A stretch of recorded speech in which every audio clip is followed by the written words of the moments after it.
Hello and welcome to Southeast Iowa Union Sports Talk. My mic was turned a little bit there. It's been a while. You are watching on Washington Live's YouTube, Washington Live's Facebook, Mount Pleasant Live's Facebook, Fairfield Live's Facebook, or you could be listening or watching on Spotify. And Hunter, I'm Andy Krutzinger. Oh, I almost forgot how to do this thing. Yeah. I'm Andy Krutzinger, your host of Southeast Iowa Union Sports Talk. This is my co-host, Hunter Muller. How's it going? Pretty good. Feels good to be back. Feels like it's been a little while, huh? It has 2 weeks. I've got Nick Steffens on the ones and twos. We obviously had a busy weekend, or a busy Wednesday last week. And because of the schedules of everybody, we couldn't quite go live last week. So the first one in like 10 that we'd missed. There'll be a couple weeks coming up here. I think in the contract or whatever it's called, there's a couple skips in there, and maybe we might have one missing here in a couple of weeks. So Thanksgiving's coming up Wednesday and the Thursday and stuff like that. So, but obviously, if you've been paying attention to the high school sports world, you know this show starts on 2 o'clock on Wednesdays. You probably know why we were gone last week, because Waco played on Wednesday. The Waco football team, the big story, the team of the area right now. The last remaining team. The story for the entire fall. The story.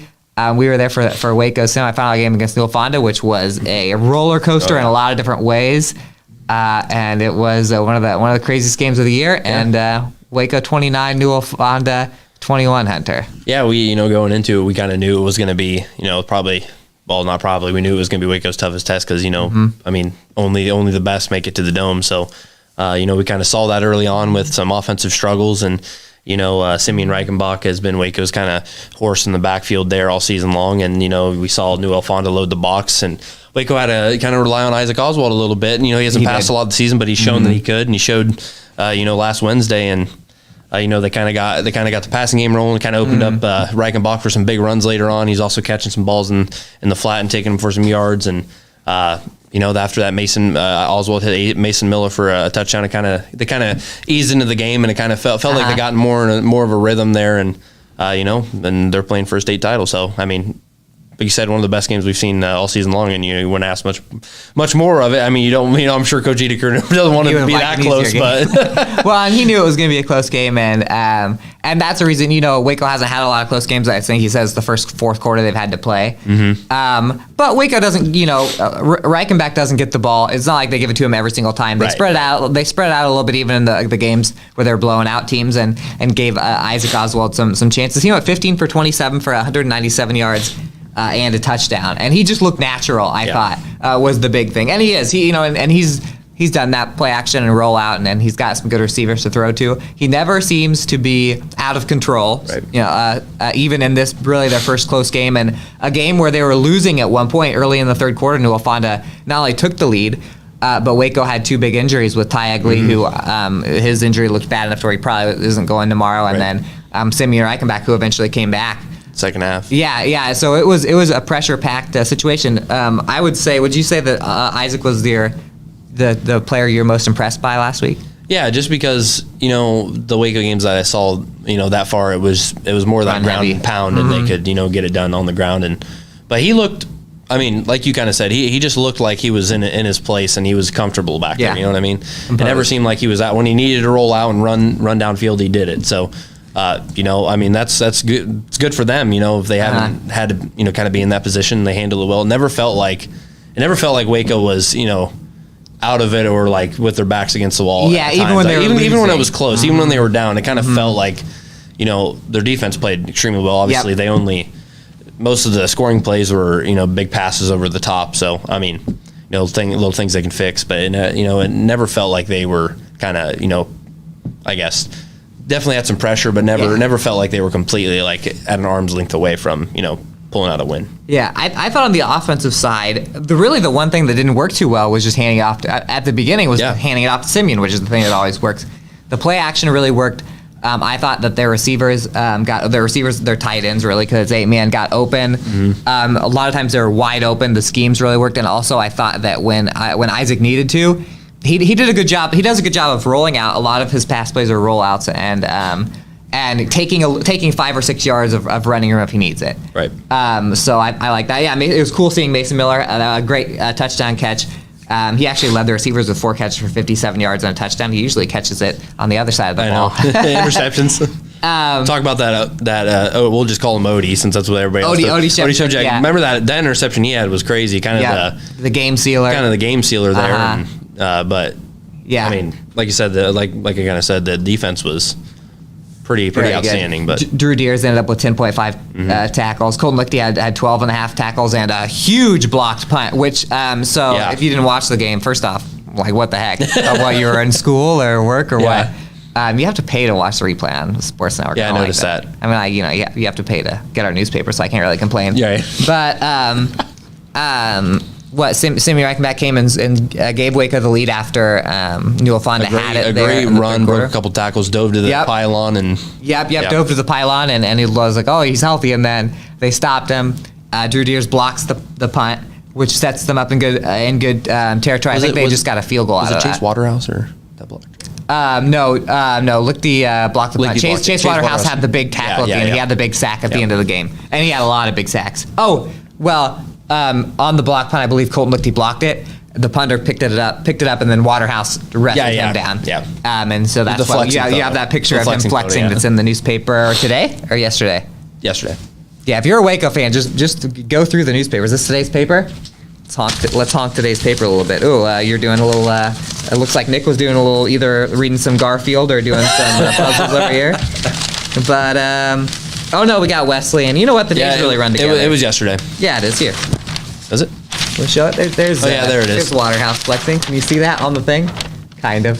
Kind of. Anyway, so that was a big play, and then the defense really in the second half just played like they were in the backfield all in the second half. It seemed like they were just in the backfield all the second half. Yeah, basically. They did. And Newell Fonda has some really good. I mean, some players where we saw him. A couple of those pass plays. Mason Dix, who's their leading passer and rusher. He was. I was surprised because it looked like he got tired in the fourth quarter. There was a point in the game where I was like, "Oh, this kid's never gonna get tired. He's never gonna. Even if he takes a hit, he just jump back up." It looked like he was like an Energizer bunny. So I was a little nervous for the old Warriors. Right when they had the 2 big injuries, and then watching Mason Dix do what he does, it was like, "Oh, this kid might burn him." And then so we did stay a little bit after the game to watch. Rims and St. Mary's. And Rims and St. Mary's was favored to win by even more than they did against Lennox. In fact, I'd have to check here. 42-20 was the final score there. But there were some pretty hard hits and big plays in that game too. But Rims and St. Mary's can throw the ball down the field because they scored on the second play?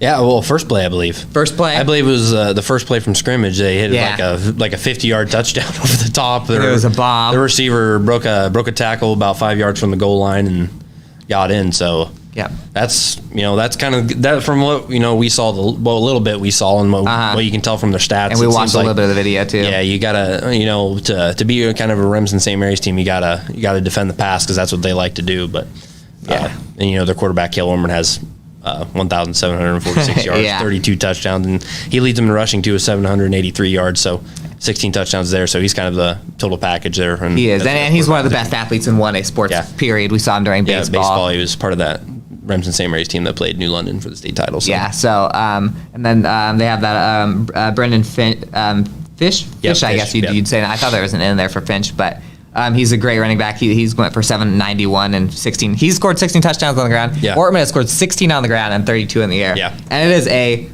like Waco, it's a very senior-led Rims and St. Mary's team, and it's it's the clash of the Titans. It's the number 1 team against the number 2 team. And St. Mary's has never left the toss. Never left the top all season long. Yep, they've been number 1 the whole time. I think Waco might have started the year like 5. Don Bosco. Well, I think they were always 2. I thought.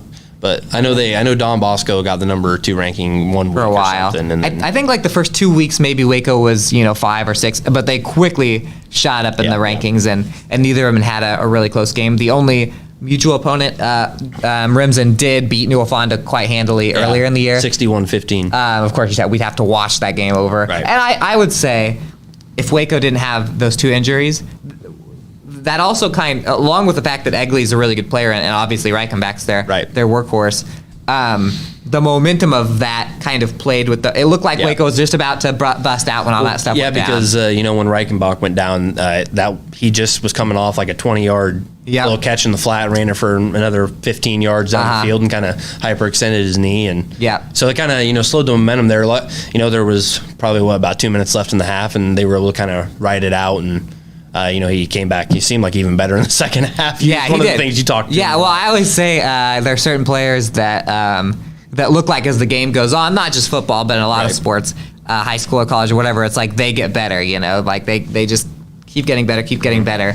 And he even though he was hurt, it seemed like at the end of the game, I was like, he's at his peak strength. So he was doing that thing that he does against, did for the rest of the playoffs, the rest of the season, where the run would be after the right, and he'd see a couple defenders, he'd almost just stop and then sprint horizontally and just kind of do like a video game type thing, and then people get knocked on their butts all that time because Waco's got some big guys to come back and get those blocks. So anyway, it should be a fun game tomorrow. I would say, Remsen would be the favorite as far as the state is concerned. They're number one. As far as state, people like I think Varsity Bound picked Remsen 4 out of the 5 or something when they did their predictions. So Waco's a underdog, but I mean it's a clash of the Titans. It's a one versus two. If you're in the state title, it's going to be a battle to the end. So it's a little bit different than a few years ago when Waco won the state championship.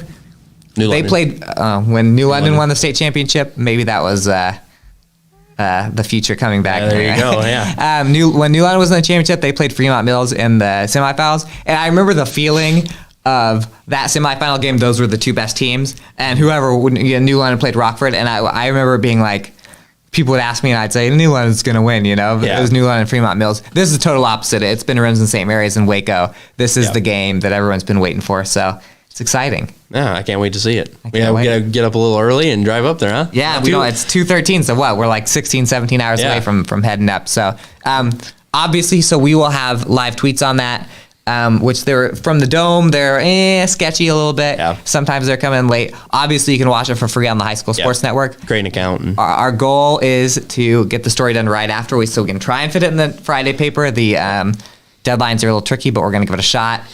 And hopefully we'll find some Wi-Fi on the road. Yeah. I got my little US Cellular thing that gives me a hotspot. So, obviously keep reading the newspaper and pay attention to that. And we'll talk about that on the next Southeast Iowa Union Sports Talk, however it goes. But and we got plenty to talk about today. Not just Waco. We've got some more football. We got a little volleyball to talk about. But first, we got a little commercial to talk about. So we'll be back. And I didn't check. What is it? 1 or 2 minutes? 2 minutes. So go to the bathroom, but take your laptop or whatever to the bathroom so you can, you got to watch the commercials. You can't skip those. So we'll be back in 2 minutes.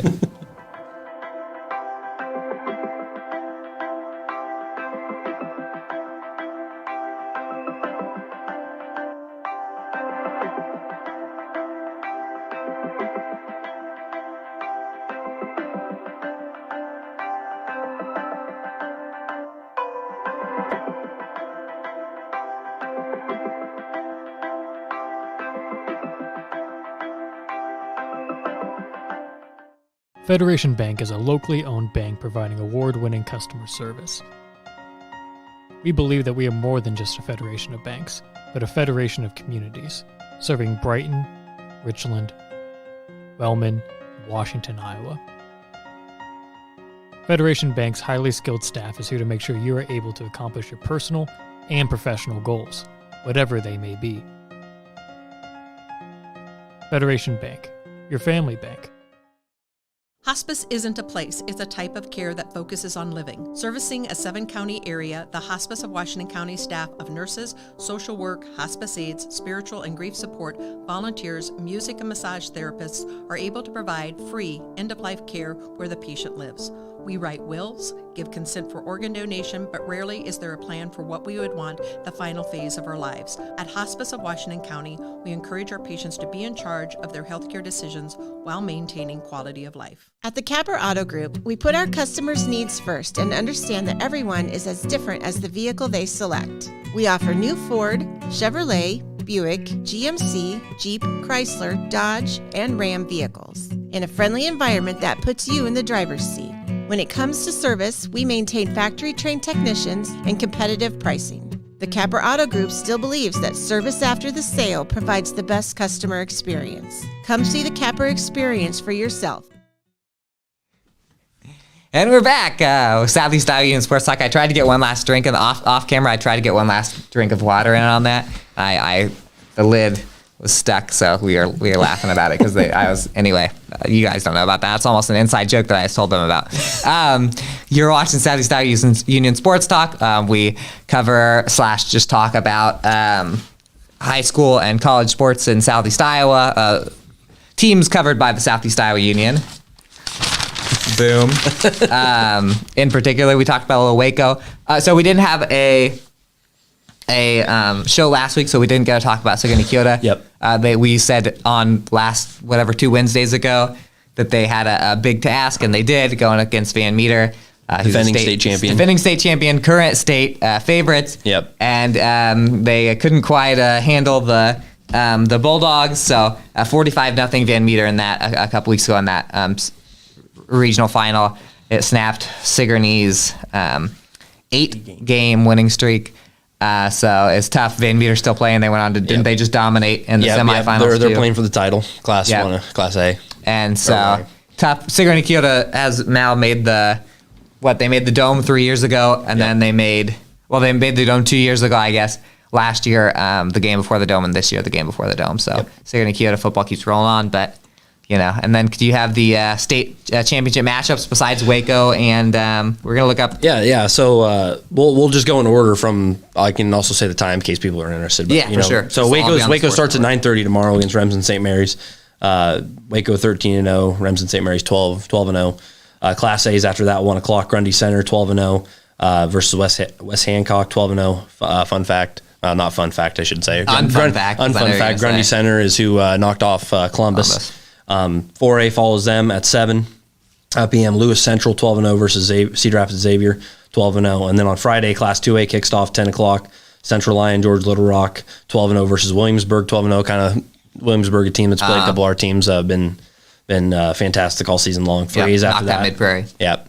1 o'clock, Class 3A, Mount Vernon 12-0 versus Harlan 11-1. Class 1A's state titles at 4 o'clock. West Sioux, Hardin, how do you say that? Hayward. Hayward? Yep.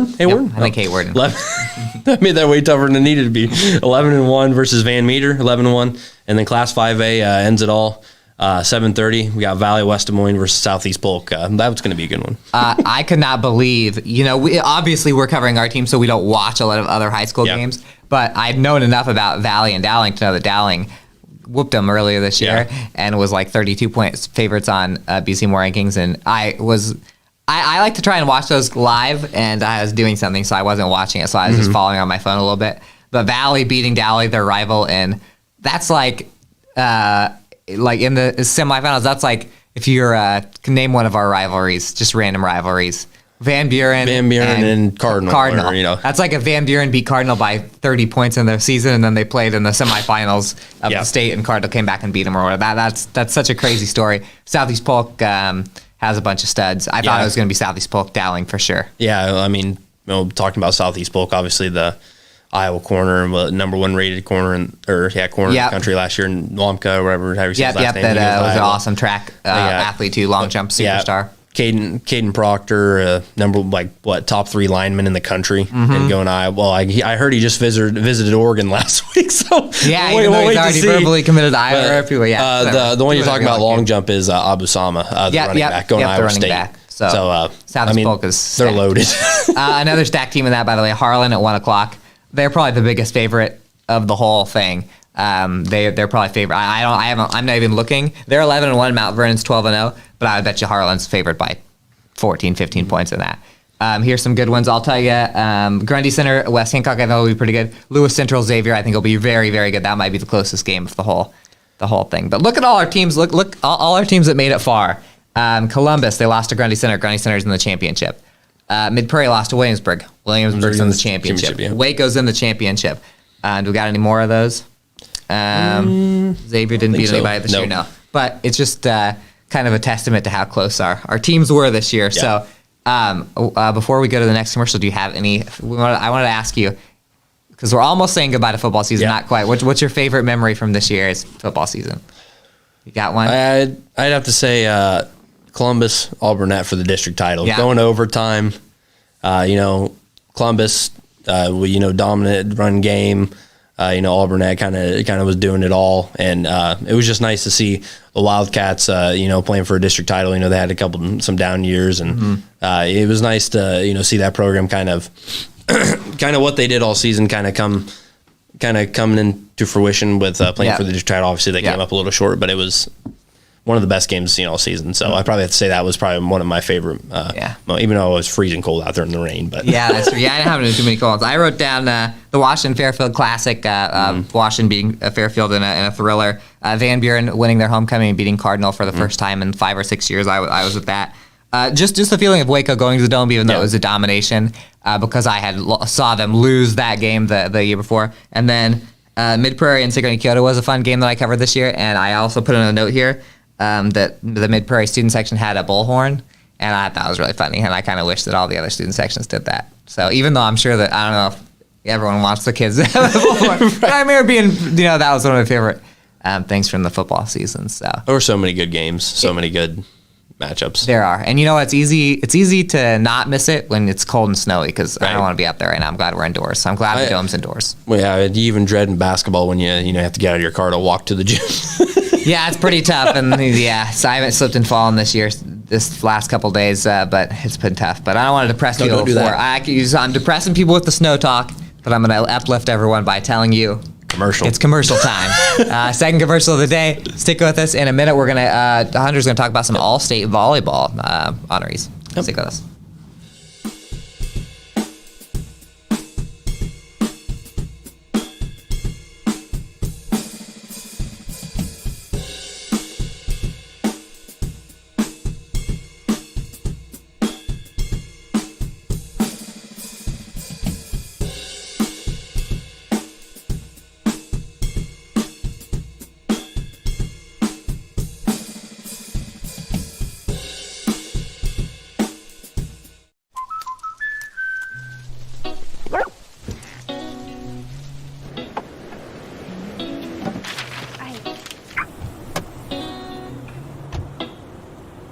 Protection is important, especially when you're talking about your dreams, which is why we're going to keep you covered with plans that can save you up to 23% when you bundle your home and auto. That's protection.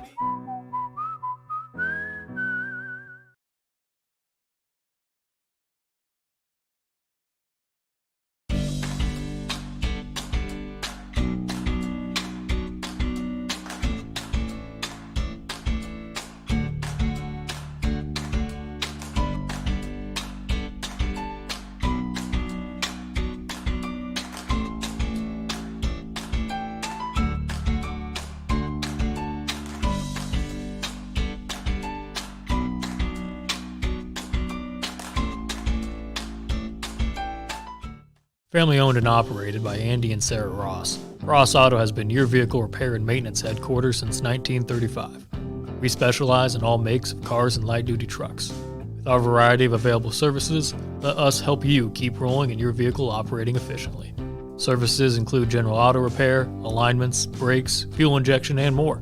Schedule your appointment today at 319-653-5656. That's 319-653-5656.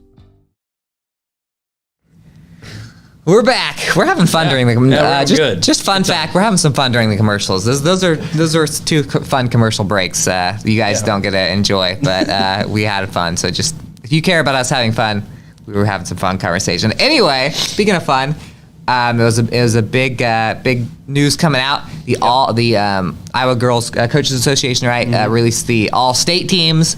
For volleyball, we knew that we definitely have some names because we got some pretty darn good teams. So Hunter, you wrote that up. Who made it? Yeah, we obviously it was a pretty good season for our area. We had a lot of tough teams around this area, and the Iowa High School Girls the Iowa Girls Coaches Association released their all state picks for the 2022 season here. We have five girls named to the list, 3 from New London, 1 each from Waco and Mid Prairie. So representing New London, second team, highest selection that we had was Emma Nye. She was one of the best liberos in the state. Obviously coming in, I believe she was second. I think she would finish second last year in total digs. Same this year, 667 total digs.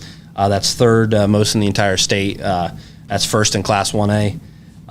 She also finished with a 95.3% serving efficiency, and she has 65 aces on the season as well. The third team pick was Natalie Burden, also from New London. She's their kind of main outside hitter. She was fantastic all season long. They kind of go to her, I would say, or went to her, kind of more than anybody else. Probably she was pretty efficient. She had 448 kills, 323 digs, and 37 aces. And rounding out the Tigers, Ellie Manning, one of the best setters in our area. She was selected as an honorable mention. She finished with 955 total assists. She ended with 351 digs as well, second most on the team, and then 31 aces as well. Representing Waco was Grace Coble. She was a third team selection, Class 1A. You kind of talk about this. She kind of did a little bit of everything. She does. She's one of the best. Honestly, setter. If there's a position that this area is really good at, it's setter. When we make our all union selections, that's going to be tough. And libero's pretty tough too. It's going to be tough because we have a lot of good setters, but. For the past 3 years, she's been one of the best setters in the. I'll have to triple check how many times she's made All-State, but one thing I like about Grace is that she's a left-hander, and so she has this little moves that she pulls sometimes where she's about to set it, and sometimes you do the tip over, but she's tall and lefty, so instead of doing a tip over, it just turns into a kill. So she's great, and obviously one of the senior leaders of that Waco team that was really good. So all four seniors so far. Yep. And then but Coble finished with 600 assists. She was the lone warrior to finish in double digits and triple digits. She also had 117 kills. Tessany, your little jump up fake set spike. Yep, there you go. 189 digs and 55 aces through the season. And then our last pick coming out of 3A is the youngest of our area picks for All-State is Mid-Prairie sophomore libero Dakota Mitchell. She had a fantastic sophomore season. She's got a lot of time left to be playing. 630 digs, and from the service line, she ended with 22 aces. So, what can you say? She's only going to get better. And looking at those teams, we had New London come with one game within state, lost a state tournament. Well, obviously state tournament, lost one game of state to Springville. They were number one rated, almost took them down. You got Mid-Prairie losing to Assumption, who's your Class 3A state champion, and then Waco falls to Holy Trinity and Waco fell to Holy Trinity and Winfield Mount Union fell to Notre Dame, which were two ranked teams at the time. They were all pretty good games too. So. And you want to talk about Notre Dame, Gabby? Who cares? But I mean, who does care? Gabby Deary was named the 1A. Not meaning who cares about it, but who cares? For those who do care, Gabby Deary was Notre Dame's 1A Player of the Year. No, I understand what you mean. I think you're saying the way I was saying it was who cares about that? Oh, look at that. Hunter does not care about your awards. No, I was gonna say I didn't even hear you say that because I was already stressing about. We're picking all union teams, which should be out. We'll probably pick it by the end of the week or the beginning of next week. So it should be into next week. They'll come out. Those are all area all-star teams. Yeah. And I was just stressing about our 1A volleyball team because it's gonna be so tough. Especially just between just Mid-Prairie, Winfield, Mount Union, Waco, and New London, and there are definitely others. Those four teams right there, it's gonna be impossible to pick a team out of those guys. So this is a particularly good volleyball season, which is good, but then it's bad when we have to pick it. Yeah, and I will say, if people are interested, I know there were some, obviously, Gabby Deere from Notre Dame. I don't know if people are listening to this from out of the teams we even cover, but trying to save face for that, I don't care comment. Right. but there were some West Burlington girls I noticed on there too. Just a couple girls from around the area. If people are interested. Super Conference we were on the full teams in the paper.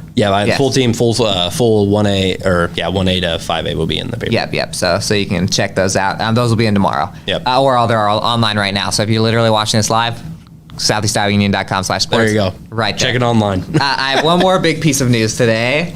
We should talk about Iowa Wesleyan in general. Anyway, I'll just say right now, their basketball season and wrestling season is off to a really hot start. Yeah. Women's wrestling teams, and women's basketball team are kind of slashing teams left and right. But the big news of the day is that Iowa Wesleyan has a home in the NAIA. It's the American Midwest Conference. Yep. It's the conference that I've selfishly been hoping that they were going to join ever since they've been in the NAIA, because I went to Hannibal Grange, which is an AMC team.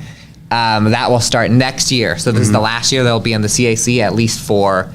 We'll have to double check. AMC doesn't have a football conference, so I'm as of right now, it seems like Iowa Wesleyan's going to stay in the UMAC for that.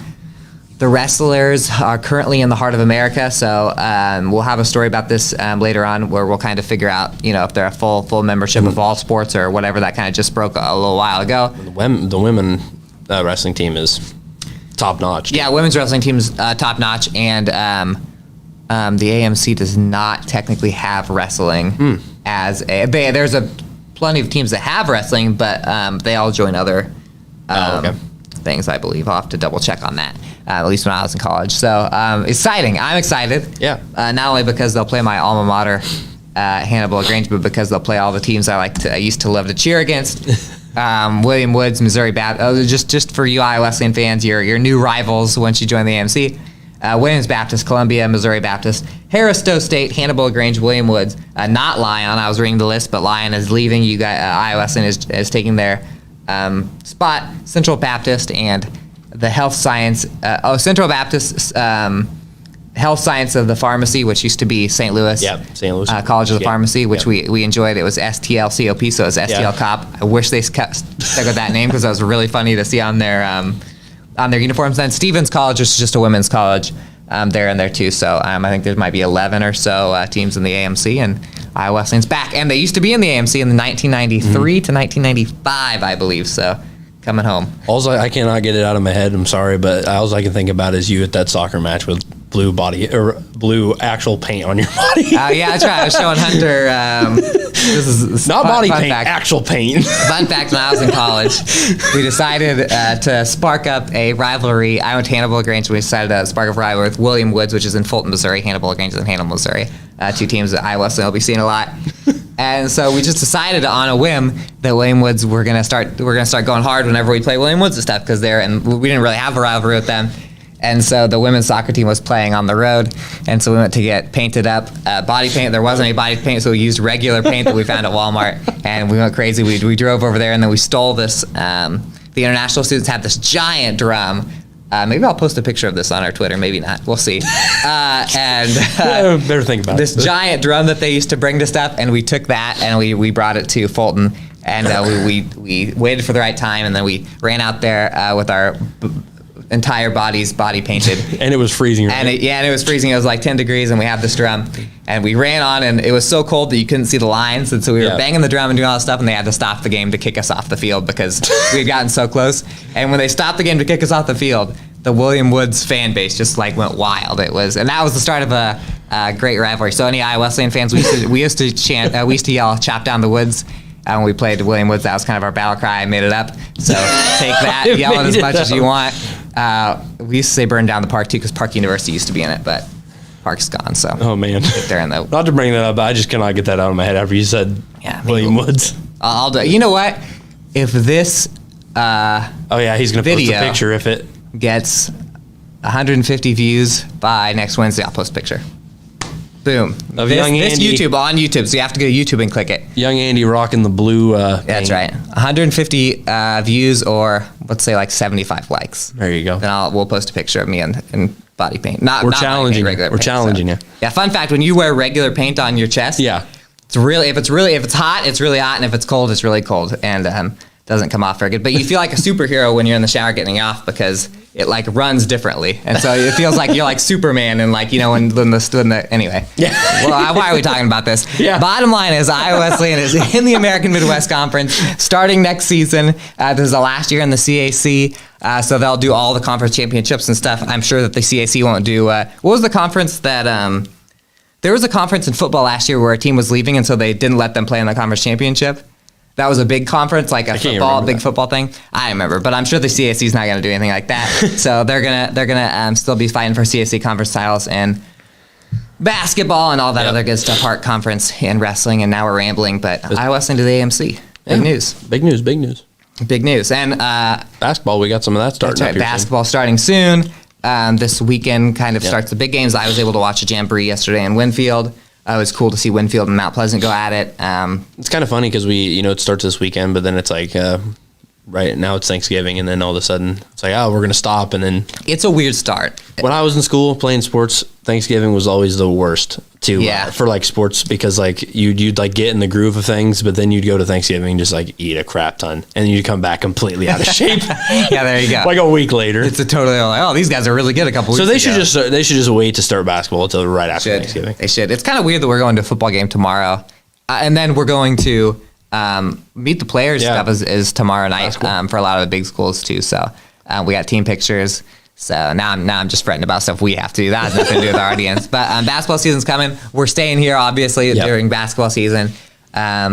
So yeah, wrestling, bowling season. Bowling. You know, get out in the lanes and yeah. So I don't know how to end this, but what do we say? We had a kind of a sign off. What do we say? We'll see you. Well, here we go. yeah. This is Andy Krutzinger for Hunter Muller and Nick Stevens. Yep. And we will see you next week. week. I'm not sure that's gonna be what it is.